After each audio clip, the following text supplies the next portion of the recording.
Hello, hello, and welcome to another week of Renault Madness.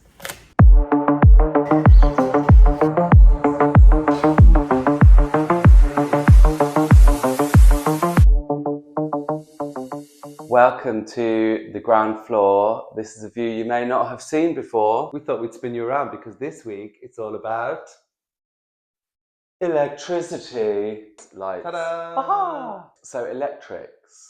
It feels appropriate that we're standing under the umbrella of this three-armed beauty. It doesn't have its glass shades on at the moment, so it's feeling a bit sorry for itself. But that's because it's giving one of those arcade games, like it's going to grab you, like pick me. We didn't put the glass shades on because there are lots of people still moving around this site, and until the kitchen island is in, I don't feel safe putting glass in the middle of the room. So sadly, it will remain this way until the kitchen goes in. But at least the light is up. And actually, I can turn it on if you want to be blinded. Still don't know which light switch does what. Not that one. You know, when you move into a new property, I mean, obviously we've been living here the whole time, and you have to get used to what all the light switches do. There are 6 at the front door, which control this entire room. So we just need to work them out. Ready? And electricity. Oh. Very excited to have dimmer switches. We just need to figure out what switch does what, because there's 6 switches there and lots of different lighting states. But anyway, we'll get to that. But we will learn it subliminally and we will know. I just turned that one on above my head. Oh, there you go. The little cute house lantern. When the light is on, Russell and Jordan are in. Home, not home. Home, not home. The main job of work this week is to replace the electrical board because the electrical board is old and no longer suitable. So that whole thing is being replaced. All of the circuit has been closed. All of the lights are on. The loop is complete. And therefore, the circuit board can now be changed. To us, it's really exciting because we've had this bundle of cables hanging, well, basically for a year. So all of these, when Russell says the ring is complete or the loop is complete, all of these will be wired into a new board and that will all be replaced. And then we will no longer have to look at that mess, which to us is very exciting. Yeah. And in that vein, the basement has also had some new wiring and some rather exciting things done, but we'll show you that next week. So lighting, what have we done lighting-wise in this room? It is complex. There's a lot of lighting going on. There are a lot of bold statements because lighting is something we take huge joy in. Yeah, it's one of our favourite things. We've got these, I guess they are kind of a spotlight, but they're not like your traditional in-the-ceiling spotlights. But they're really focused. So we've got them like over the 2 floor-length windows. We've got them over the kitchen where the sink's going to be. We've got them on the ceiling here, which directs your path from the front door through to the sitting room upstairs. And then we've got some really beautiful showpieces. So we've got the little house above the front door, the massive one on the island. We've got something over the dining table, and then we've got another little light on this sort of outcrop of wall behind us. So there's loads of different lighting states in here, and everything, most importantly, is on a dimmer switch.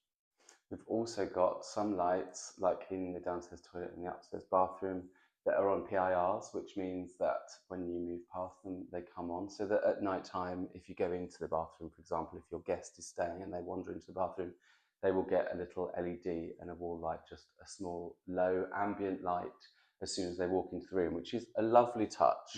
A PIR is essentially just a motion sensor. So, if, like Russell says, if you walk in, it'll come on. It's a bit OTT. It's a lot, but when you're doing a full rewire, it's the perfect time to put them in. And they just add that little touch of usefulness to your life. It's another function that makes your life a little bit easier. Particularly in bathrooms, I think it's nice to have a PIR because you don't want to be looking around for a light switch or you might have wet hands. So actually having a light that comes on when you enter the room just makes sense. Having the electrical rewire, being ahead of the game, and obviously it means we can build all of that in, and that was in from the beginning. I think also one of the most important things when it comes to rewiring is selecting hardware.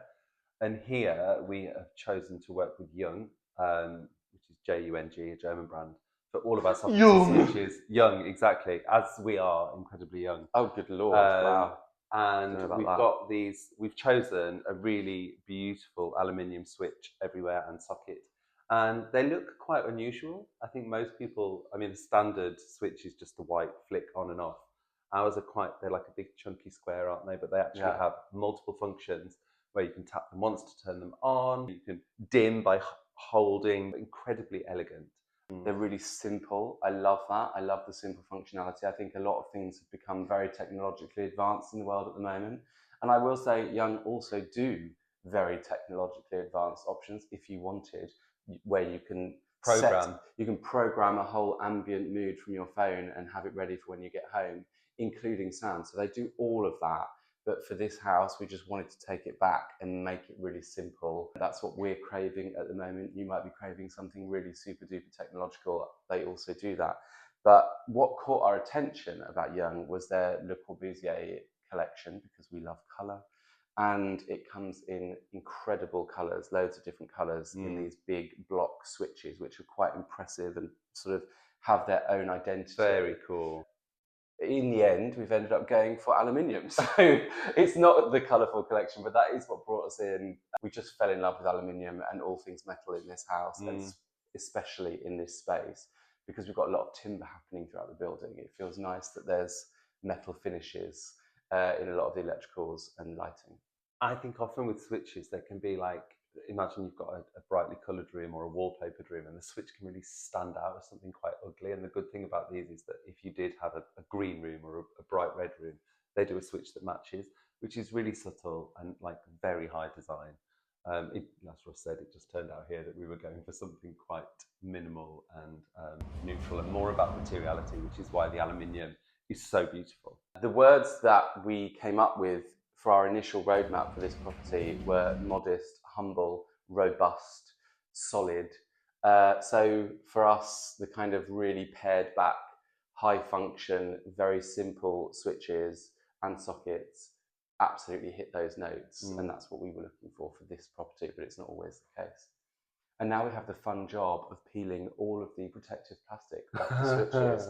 Not going to do it on that wall because that wall hasn't yet been decorated. Yeah, this one still looks green because it's got that plastic covering on it. It's very tempting to take it off, but we haven't yet. We don't want to be premature. So lighting, that's the lighting. Upstairs, we have a beautiful light by Sebastian Biedergain, Voidfield Studio, who's based in Brooklyn. He is somebody that we met through one of our group shows that we curate for London Design Festival called You Can Sit With Us, and he is incredible, and we've got one of his beautiful lights upstairs. We've also got an amazing light by a local maker, a ceramicist, a ceramic artist, whose studio is quite literally 5 minutes in that direction, and so we had to work with her on something, Hannah Fastrich. It's so beautiful. It's really beautiful. It's art. It just so happens to also light up, but it's a very ambient glow that it offers the room, and it gives the room huge amount of sort of sculptural quality without even being turned on. So the materiality of it is incredible. That's a really good point, actually. Lighting that looks beautiful whilst also not illuminated, and the piece by Hannah Fastrich